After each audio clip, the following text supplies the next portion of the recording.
Hey there everyone, it is I, Doge Narratus, scientific name, reading D&D Horror Stories for your listening pleasure.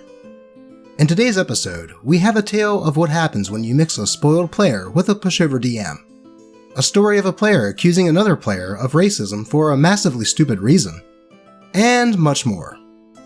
But before that, as is custom at this point, here's Lucky to give us some protection from the psychic damage these stories are bound to induce.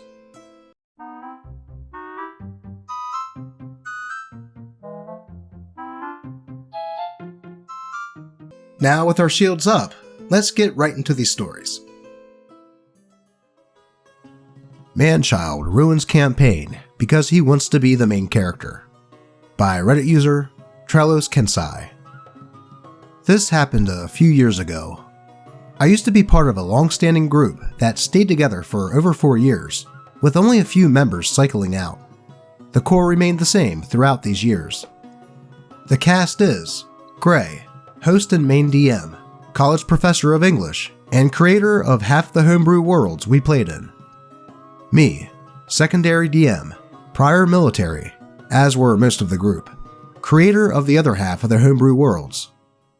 John, my best friend and fellow service member, can be a bit snippy, but a good guy. Astan, eventual man-child, but started out okay. Fellow service member and former roommate of mine. Gray and I were introduced through a mutual friend of ours who was initially part of the group. We hit it off pretty well, and though the group took a few months to stabilize, we eventually found a good rhythm. Our friend eventually moved away after the start of our second campaign, but not before I brought in John and Aston. John joined partway through the first campaign, and Aston right after the start of the second. John and Aston did not get along well. Aston was the kind of guy who never really had to struggle for anything in his life, and John was the guy who had struggled all of his life. Aston was also a complainer, and this pissed John off due to his own circumstances, and the fact that he didn't complain about his lot in life much, despite it being terrible for a large portion of his life. However, they were able to put their differences aside for D&D, and things worked out fine for the entirety of the second campaign. Gray is an excellent story writer, but tends to be a bit of a yes DM, even if it unbalances the groups. I, on the other hand, am not as good at the story writing part, but I'm just fine saying no to things that I feel would unbalance groups, or nerfing things that I had approved of because they later proved to be unbalanced. Together, we had a good mesh going, and I had the best D&D of my life during these times. During this time, Aston brings in a friend, and John also brings in a friend, Alan, so things remain even. After the second campaign, I make the decision to get out of the military and decide to move back home, across the country. To replace me, Aston brought in another friend of his, which I didn't think twice about. This left the group as Aston and his two friends, Gray the Yes Man, and John and Alan. What I later realized is that I was actually the balancing act in the group. As I was leaving, I helped Gray design a third campaign, and Aston had recently gotten into the Witcher games and asked me to homebrew a Witcher class for him to play. With Gray's permission, I attempted to do so, but I did not get the chance to playtest it before I had to leave. I later find out that I made a few mistakes, and one of the subclasses was terribly unbalanced. I sent Gray a list of suggested changes to keep the group balanced, but Gray refused to nerf the class, leaving John and Alan put out due to their characters being basically irrelevant. Over the years, Aston had slowly and surely become more self-interested. During the second campaign, he had borrowed my player's handbook to use for his monk character, which I rarely needed, due to a pretty thorough knowledge of the spells I chose for my wizard. I didn't notice that Aston would set his laptop on my book while it was open, or maybe I didn't think that would be an issue, I forget. And later, my book's binding cracked right in the monk page. I asked him to replace the book with one he had just bought for himself, but he refused.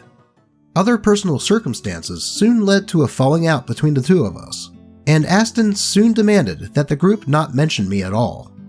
During this time, he had decided that he was the de facto leader of the group, and because he and his friends outnumbered John and Alan, they were forced to go along with whatever he wanted. John's friend Alan became interested in DMing, and asked for his own shot at it. Gray agreed, and I gave Alan tips for his first DM session.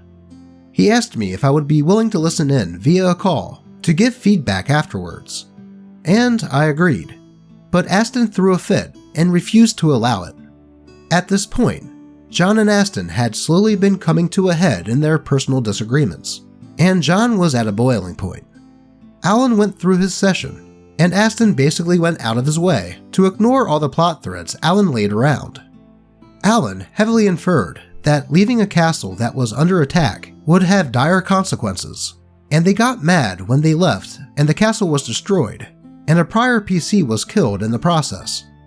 Alan gave up DMing after that. The final straw came when Gray had something happen where Aston's character would become a demon. When I wrote the Witcher class, Gray and I agreed that only humans were Witchers due to the exact sciences of how the brews that created Witchers interacted with human physiology. I had told John and Alan this, and they both pointed this out when Aston accepted the deal. Basically, I reasoned that the changes would be removed from a demon's body for the most part, and that he would lose access to most of his class abilities, which would be compensated by the fact that he would be a high-level demon. Gray refused to allow that, and so Aston was now a fucking Balor with 14 player character levels and an overpowered class. John and Alan quit after that session, and the group soon falls apart afterwards because even Aston's friends don't want to be irrelevant characters in a campaign. TLDR: Man-child gets main character syndrome after I leave a group and demands everyone go his way or the highway. It ends like you think it would. The prime example of what happens when you mix someone who has never been told no most of his life and a yes man. OP sounds like a stand-up dude that went out of his way to make a homebrew class for someone, only for that someone to use the playtest nature of the class to his advantage to essentially become the main character of the group, with no clashback from a DM that is just too easygoing to say no. And for Aston to throw a hissy fit and not want OP to be in a call to give Alan tips for DMing, just because OP asked him to replace property that he damaged, is super petty and childish. It's no wonder that this group fell apart soon after this. Also, OP wanted me to add that Gray made a female DMPC to specifically sleep with Aston's character, just to keep him happy. So, there's that. Remember, if you're a DM, you do have the right to decide what does and doesn't get allowed in your games. And if one player is overpowered, it can make the rest feel insignificant, leading them to no longer having fun and just not caring about the game. Don't let one self-entitled player ruin the game for you and everyone else. And before we get into the next story, Alice has something to ask.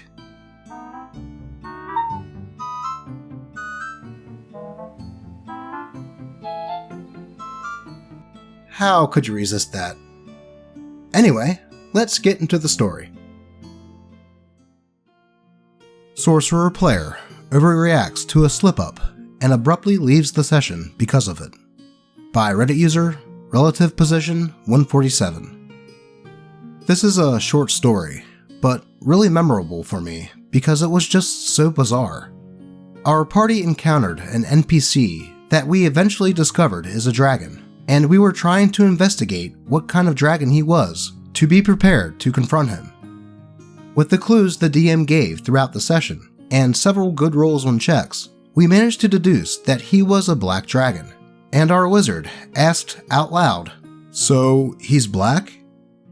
He was asking it seriously to know if said NPC was a black dragon, and he did not realize that he worded it so ambiguously until we jokingly pointed that out. He was flustered and apologized for the slip-up, while we joked and teased him for it. But the table knew he didn't mean anything malicious, except for the sorcerer. While we were lightly teasing him for the slip-up, Sorcerer also added how racist he was. At first, we thought she was joining in on teasing him, but we quickly realized, with how her tone escalated, that she was really offended with the question. She started going off on how she was appalled at how racist the wizard was, and that she could finally see his true colors. She also went off on Cleric, who was telling her to chill, scolding him that since he was black, he should be more offended at Wizard. Needless to say, we were all dumbfounded. Wizard kept apologizing for his slip-up, while things shifted quickly from us teasing Wizard to us telling Sorcerer to chill out and placating her. Some of her words went over my head, but I remembered one of the most bizarre things she said went along the lines of, quote, "You're justifying what he said was a slip-up, but what if the slip-up was killing someone? Would you still be telling me to chill out?" Well, that escalated quickly. After some time of her going off on Wizard, she did the "I just can't with you people" thing and left, after we kept telling her she's overreacting and that none of us were siding with her. That's it, I guess. We never heard from her afterwards. I got word from Ranger and DM, who was the closest to her, that she ranted about it to their mutual friends, but she pretty much got the same response as the people from our table. Edit. Since the comments brought it up, I will add here that yes, the sorcerer is in fact white. Edit 2. For those who are curious about the teasing we did to Wizard, it was basically when Wizard said that Cleric and I joked by doing overly dramatic, appalled gasps, while Ranger just oohed.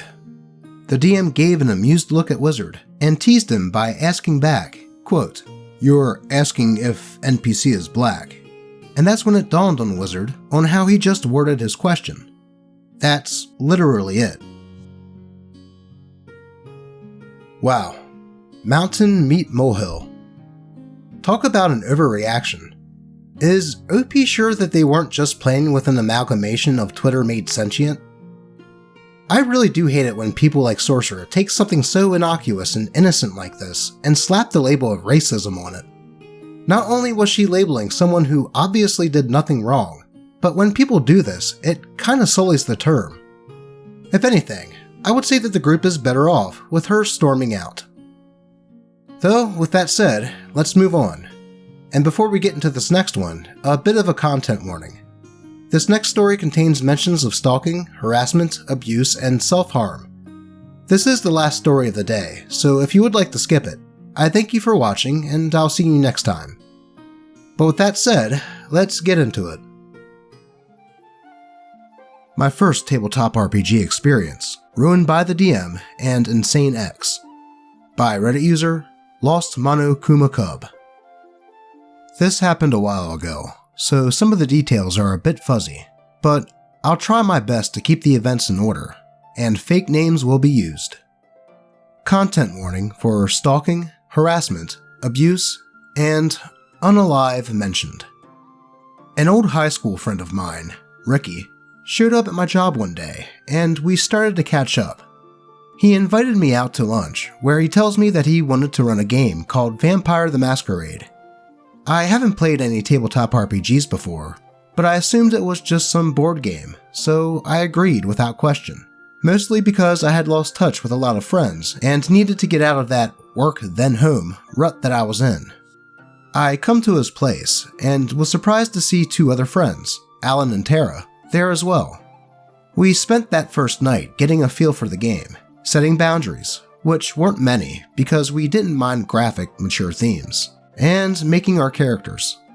I don't remember much besides that Alan and Tara played characters that were prisoners of the Vampire Council, and I decided to act as the council's doormat in the beginning.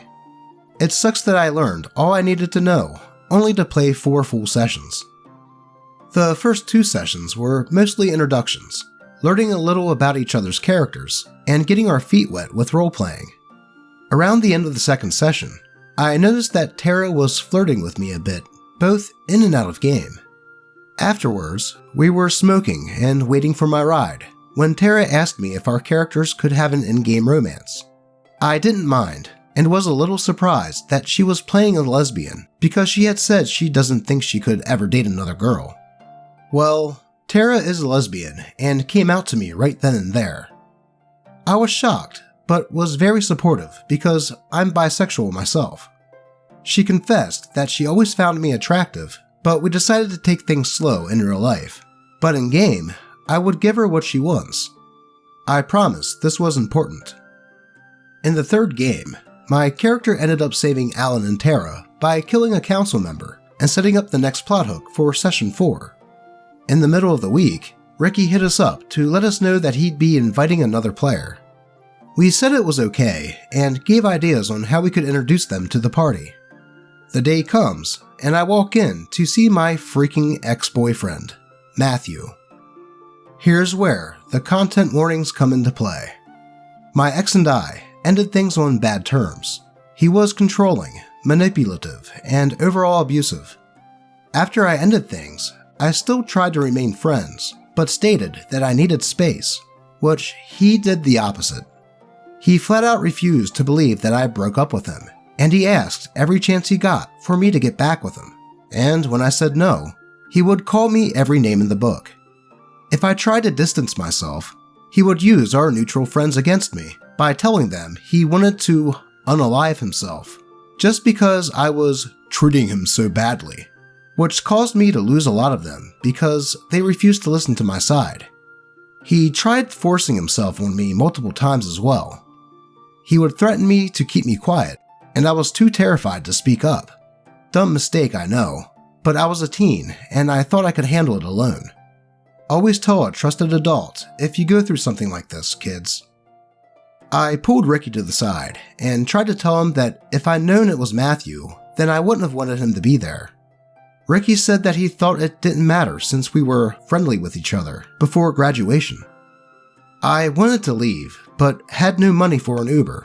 My sister couldn't come get me right away, and no one else could give me a ride, so I was stuck. I decided to play to wait out the time and talk with Ricky again after I got home. I sat next to Tara, and Matthew sat across from me. We picked up the story where it left off, and it was me helping Alan and Tara to escape. We made it into the city where we searched for clothes in the garage to disguise ourselves, especially since I was covered in blood. We were going to sleep under a bridge when we were approached by Matthew. He found us because of the smell of ancient blood on me and offered us sanctuary. This is how we were going to join the resistance. It was all good until I stated that I would like to wash the blood off me first thing when we got to the housing, and Matthew's expression changed. Matthew said, "I offer her my room and bathroom to get cleaned up in, as well as a change of clothes." I accepted and explained how I went to the shower, but Matthew jumped in and said, "I follow to watch her, and when she comes out, I'm standing there eyeing her body. I ask if she'd like help getting dressed," which I quickly denied and forced him out of the room. He tried to roll to see if he stays, but Ricky said that since it was his room, he could stay.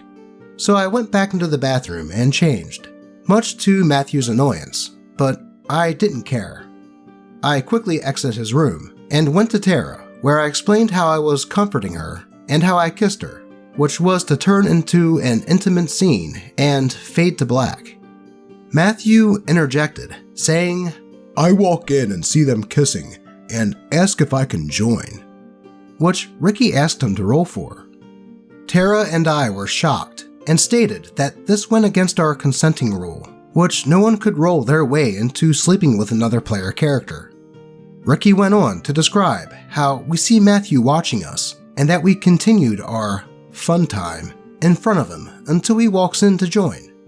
I flat out said nope and quit the game right there. I sat outside and Tara joined me, saying that she was planning to quit as well. Then Matthew came outside to leave, offering me a ride home, and I said no. He saw Tara and I holding hands and said, "Well, maybe we can bring that scene to life. I have my own place now. We can all go there together." Tara actually flipped out on him for me and cursed him out, calling him a creep and how much of a douchebag he's been. Ricky comes out and tries to defend Matthew, saying something along the lines of, "He just wanted to see you again. I thought it was okay." This breaks out into a shouting match, while poor Alan just stands by in shock. Matthew eventually leaves, and Tara's ride shows up, and I just leave with her and stay at her place that night. Alan, Tara, and I all dropped out of the game and haven't talked to Ricky or Matthew ever since. Tara and I dated for a few months, but broke up and stayed friends to this day. She even got married and adopted a child with her partner, and I'm happily with my own girlfriend of 3 years now. I didn't let this sour my love for RPGs and D&D though, but I stay away from in-game romance, even with NPCs. TLDR, DM and old friend invites my crazy ex-boyfriend in order to set us back up, or help him just creep on me. Ex sexually harasses me and other female player, both in and out of game, and cause the whole game to come crashing down. Edit. To answer a few questions and clear some things up, we were all ages 20 to 22 years old at the time. Yes, Ricky knew that Matthew and I dated and broke up. Ricky did not know about the harassment my ex put me through because I only told my closest friends, as well as a few friends that saw for themselves how Matthew was really like. I can't say for sure or not if it was planned from the start, but I wouldn't be surprised if it was. Why did I even play with my ex? For a few reasons. One, being that we were in front of friends, and I didn't expect him to do what he did in front of people, regardless of the RPG being played. 2, I trusted Ricky to at least have my back if my ex did overstep, and I was wrong. 3, I was in the mindset to keep him happy to keep me safe. Yes, I was scared of him that much. And 4, I couldn't leave. In game, I didn't expect for him to come after my character like that, or for Ricky to co-sign his behavior. And no, it's not the first time mutuals would try this shit. I'd be invited to somewhere, then be told that Matthew wouldn't be there, only for him to be there anyway. It's a big reason why I lost touch with a lot of those mutuals. They took Matthew's side after he said that he wanted to off himself, even though he was pushing me to that point himself. Thank you for reading. I just have to say that this GM was a huge piece of crap.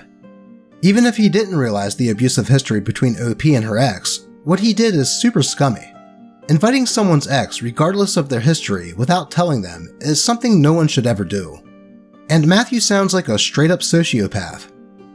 Anyone who uses threats to themselves to try and keep people in their lives is the lowest of the low. And to use that to turn OP's friends against her is classic manipulation tactics from people like him. I'm glad to hear that OP never saw either of them again and didn't let this experience sour her love for tabletop RPGs. And remember what OP said, if you're experiencing abuse from someone like this, you don't have to stand for it. Find someone you trust and let them know, and 9 times out of 10, they will help you. Anyways, that will do it for today. Do you have a story that you'd like to be shared on the channel? If so, feel free to post your story in the comments on the D&D Doge subreddit, or even feel free to contact me on Twitter. As always, I appreciate all of you, and hope your games remain drama-free. Until next time.